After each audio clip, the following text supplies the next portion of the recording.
Եվ մեր հաջորդ օրակարգային հարցը երկար անունով հարց է, որը կընթերցեմ, որ պարոն Հակոբյանը չընթերցի։ Մի քիչ կարճ է պետք ել պարոն Հակոբյանից նախագծերի վերնագրերը։ Պետական սահմանի ավտոմոբիլային անցման կետերով Հայաստանի Հանրապետությունից բեռնատար տրանսպորտային միջոցների առանց կൂട്ടակային կայանատեղի մուտք գործելու մեկնման դեպքերը, առանձին բեռնատար տրանսպորտային միջոցների կൂട്ടակման կայանատեղիներից բացթողնման առաջնահերթությունները, կൂട്ടակային կայանատեղիների կազմակերպման գործունեություն իրականացնողների, հերթերի կառավարման համակարգին միանալու կարգը, կൂട്ടակման կայանատեղիների կազմակերպման գործունեության իրականացման պահանջները, կൂട്ടակային կայանատեղիներում հերթագրման ծառայության վճարի առավելագույն չափը, ինչպես նաև Հայաստանի Հանրապետության պետական սահմանի այն ավտոմոբիլային անցման կետերը սահմանելու մասին, որտեղից բեռնատար տրանսպորտային միջոցների մեկնումը Հայաստանի Հանրապետությունից կարող է իրականացվել միայն կൂട്ടակային կայանատեղիների մուտք եւ ելք գործելուց հետո։ Այս նախագծի ամբողջ բովանդակությունն էր։ Խնդրեմ պարոն Հակոբյան։ Չէ, իրականում համապատասխան օրենք ընդունվել է հարգարժան փոխվարչապետ հարգելի գործընկերներ եւ քանի որ դրանցից յուրաքանչյուրը առանձին կարգավորման ենթակա հարցեր են, դրա համար վերնագիրը զուտ իրավական տեսանկյունից այդպես է ստացվել, բայց ես կփորձեմ բովանդակությունը բացահայտել ավելի պարզ ու կոնկրետ։ Իրականում սա կարևոր բարեփոխումներից մեկն է, եթե ավելի պարզ խոսենք արտահանումը խթանելու եւ արտահանման գործընթացները դյուրինացնելու երկու հիմնական համակարգերի միջոցով, առաջին համակարգը հերթերի կառավարման համակարգի համար իրավական հիմքերի ստեղծումը եւ դրա նկարագրումը եւ իհարկե ավելի կոնկրետ կայանատեղիների համար իրավական հիմքերի ստեղծումը եւ ինքը իրանով նաեւ ներկայացնում է հրապարակային օֆերտա, առաջարկ մասնավորին, որ միջև մեր մաքսակետերը կարողանան հնարավորություն ունենան ստեղծեն կայանատեղիներ եւ քաղաքակիրթ ձևով սպասարկեն այն բոլոր բեռնատարները, որոնք որ արտահանում են իրականացնում դեպի այլ երկրներ մեր մաքսակետերով եւ այս տեսանկյունից երկու հիմնական նպատակ է հետապնդում նախագիծը, առաջինը մաքսային սահմանով ապրանքների մեկնման գործառնությունների արագացում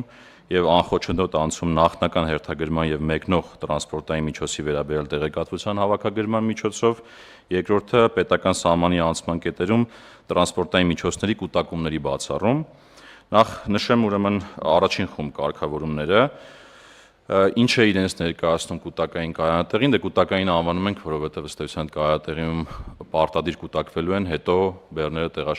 տեղափոխվեն դեպի մաքսակետեր եւ հետեւյալ հիմնական պահանջներն են սահմանվում նախագծով, նախ ասում ենք, որ երկու մաքսակետերից խոսքը Բագատաշենի եւ Ագարակի մաքսակետերի մասին է խոսքը, իհարկե հետագայում կարող են դրանք ընդլայնվել, ինչու այդ երկուսը, որովհետեւ դրանք ամենաշատ թողունակությունը եւ ամենաշատ բեռները հենց այդ երկու կետերով են անցնում, եթե կոնկրետ հնչեցնեմ, ելքի ուղղությամբ օրական միջինում 250 եւ ավել բեռնատար անցնում է Բագատաշենով, օրական միջինում 220 եւ ավել բեռնատար էլ Ագարակի կետով եւ սրանք առաջնահերթություն են սահմանում կൂട്ടակային կայանատեղիների ունենալու, այսինքն պարտադիր պահանջ է լինում կայանատեղի մտնելը, հետո շարժվել դեպի մաքսակետ։ Կայանատեղի համար միջև 20 կիլոմետր հեռավորության պահանջ է դրվում 3000 քառակուսի մետր տարածքով, իր համապատասխան ասֆալտապատումով կամ բետոնապատումով, իր գծանշումներով,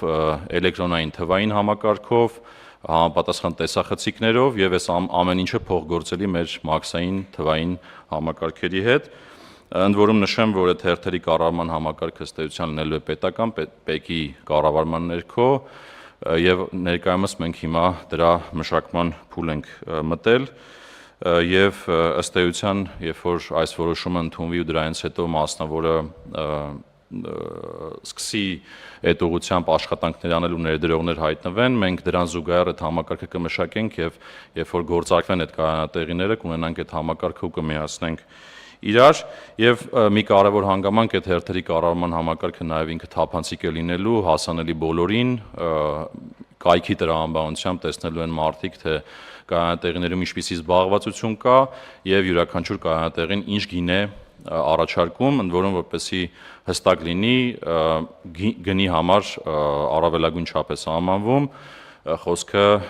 5000 դրամի մասին է, այսինքն մինչև 5000 դրամ ցանկացած մասնավոր ներդրող կարող է առաջարկ ներկայացնել այդ պահանջները բավարարելու դեպքում Նախագծով սահմանում ենք նաև որոշակի կարևոր կարգավորումներ, մասնավորապես մեկնման, այսինքն կայանատեղից մեկնման առաջնահերթություններ, 3 կարևոր առաջնահերթություն կա, ունենք շուտ փչացող բեռներ, օրինակ կենդանի ձուկ, միս, մսամթերք, կատնամթերք, մրգեր, բանջարեղեն, սրանք ունենալու են առաջնահերթություն, երկրորդը հատուկ մաքսային ընթացակարգերով ձևակերպված ապրանքներ են ունենալու առաջնահերթություն, մասնավորապես օրինակ միջազգային միջոցառումներ ուղարկվող ապրանքները կամ դիվանագիտական բեռները կամ դոնորական առանձին ապրանքներ եւ մի կարևոր առաջնահերթություն էլ լիազորված տնտեսական օպերատորները, օրինապահարկ վճարողները, որոնք ունեն հավաստագրեր, կունենան առավելություն, սա շատ կարևոր է, այսինքն հերթական առավելությունն է լինելու, եթե կլինեն այդպիսի հավաստագիր ստացողներ, իրենք ստացվում է, որ մաքսակետերը ավելի արագ կանցնեն, քան մյուսները եւ հետեւաբար հորդորս նաեւ, որ բոլորը փորձեն այդ համակարգին մոտ գան եւ ստանան այդ հավաստագրերը։ Եվ իհարկե նաեւ սահմանում ենք թե տրանսպորտային միջոցները երբ կարող են չմտնել այդ կൂട്ടակային կայանատեղիներ, բացառիկ դեպքեր են իհարկե դրանք, մասնավորապես տարերային աղետների բնական եւ տեխնացին բնույթի արտակարգ իրավիճակների հետևանքների վերացման համար անհրաժեշտ ապրանքները, որոնք որ տեղափոխվում են, ունենք մեծ եզրաչափերով տրանսպորտային միջոցներ եւ այդպիսի փոքր այլ կարգավորումներ, որոնք կարող են առանց կայանատեղի մտնելու անցնել սահմանը եւ վերջում ամփոփելով նշեմ, որ սա միջազգային պրակտիկայում կիրառվող լավագույն լուծումներից մեկն է, օրինակ մեր հարևաններն էլ են կիրառում արդեն, Վրաստանն էլ, Իրանն էլ, Եվրամիությունն էլ է կիրառում այս պրակտիկան, ինչը հնարավորություն է տալու շատ արդյունավետ ձևով առանց որևէ հերթերի կուտակումների մաքսակետում արագ անցումը ապահովել մեր բոլոր բեռների, որոնք արտահանվում են տարբեր երկրներ։ Շնորհակալություն։ Շնորհակալություն պարոն Հակոբյան, բայց ես ճիշտ գիտեմ պարոն Հակոբյան, որ մենք սրա նման մի համակարգ արդեն հարավային անցակետին մոտ ունենք, այսինքն մեղրի չհասած նման եղանակով գործող կայանատեղիներ եղել են կամ կան, բայց մենք հիմա օրենսդրական կարգավորումներ ենք տվել, նաև օրենքով կարգավորումներ ենք տվել, որոնք պետք է ավելի կանոնակարգեն։ Այսինքն մենք ըստ էության հիմա խոսում ենք սպասման կայանատեղիների մասին, որտեղ որ պետք է հերթը կանոնակարգվի, եւ ինչպես դուք նշեցիք, եթե շուտ փչացող ապրանքներ են, ապա իրենք կունենան առավելություն, եթե շուտ փչացող ապրանքներ չեն, ապա կունենան որոշակիություն, կիմանան թե իրենք որ ժամին պետք է լինեն սահմանային անցակետում, որ առանց այնտեղ երկար սպասելու եւ հենց սահմանային անցակետում կուտակումներ ստեղծելու կարողանան անխոչնդոտ անցնել։ Բայց մի կարևոր հարց կա այստեղ եւ ամենայն հավանականությամբ այդպես է։ Երբ որ դուք ասում եք, որ 20 կիլոմետր մինչև հեռացված կարող է լինել սպասման կայանատեղին, դե 20 կիլոմետրը բեռնատար մեքենայի համար երևի մի 20-25 րոպե առնվազն կամ կես ժամ ճանապարհ է, որ պետք է հասնի մինչև սահմանային անցակետ հասնելը։ Դա նշանակում է, որ ինքը երբ հերթագրվեց, այսինքն հերթը վերցվեց, իր հերթի կտրոնը տալիս է այն ժամը, երբ որ ինքը պետքա լինի եւ ինքը պետքա հաշվի թե քանի րոպե իրան պետք մինչև այդ սահմանային անցակետ հասնելը, այդպես գա, չէ՞, որովհետեւ չի բացառվում, որ օրինակ եթե Բագրատաշենի մասն ենք մտածում, միաժամանակ լինեն 20 կիլոմետր հեռավորություն ու չգերազանցող 2-3 տարբեր կայանատեղիներ, բայց իրենք նույն հերթագրման համակարգի մեջ են հերթականություն ձևավորում։ Եթե եւ դուք ասում եք, որ հերթագրվելը հենց նրա համար է, որ նշանակություն չունենա, թե ով շուտ հասավ սահմանային անցակետ, այլ նշանակություն ունենա, թե ինչպես է նախապես որոշվել, թե սահմանային անցակետը ինչ հերթականությամբ պետք է սպասարկի այդ տրանսպորտային միջոցները։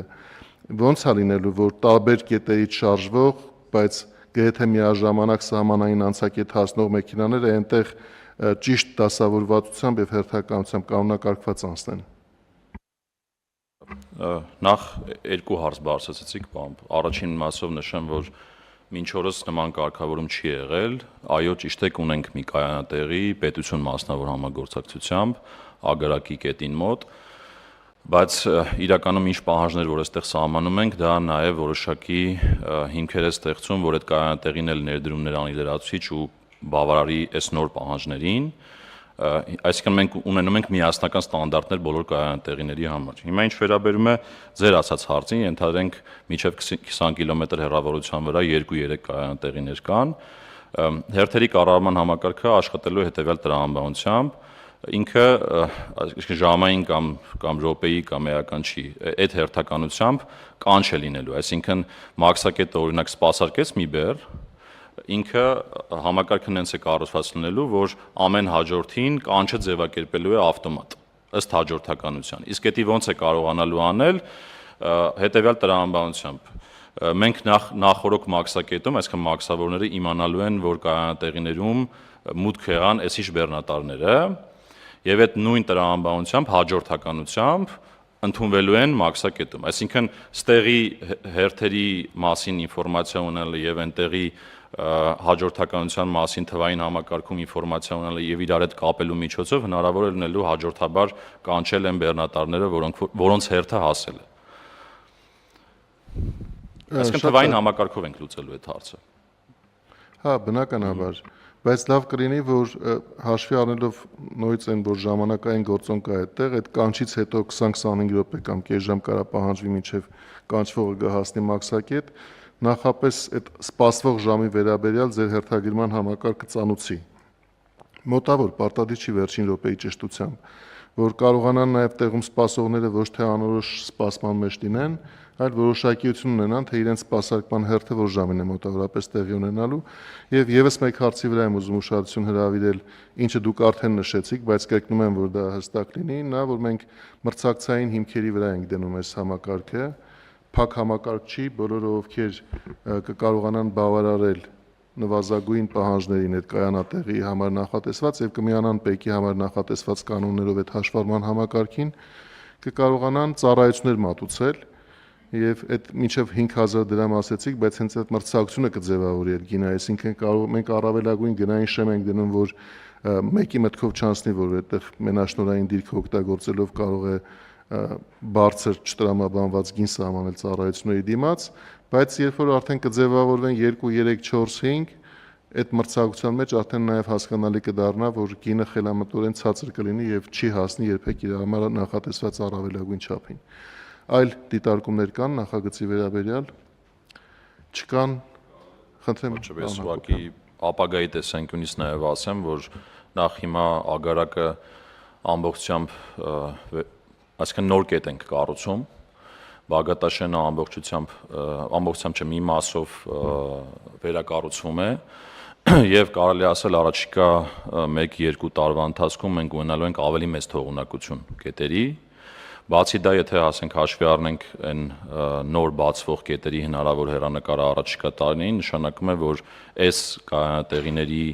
կարևորությունը ավելի է շարունակելու ընդգծվել ու շուկան գնալով ընդլայնվելու է, պահանջարկը գնալով ընդլայնվելու է մասնավորի համար։ Շնորհակալություն, պարոն Հակոբյան։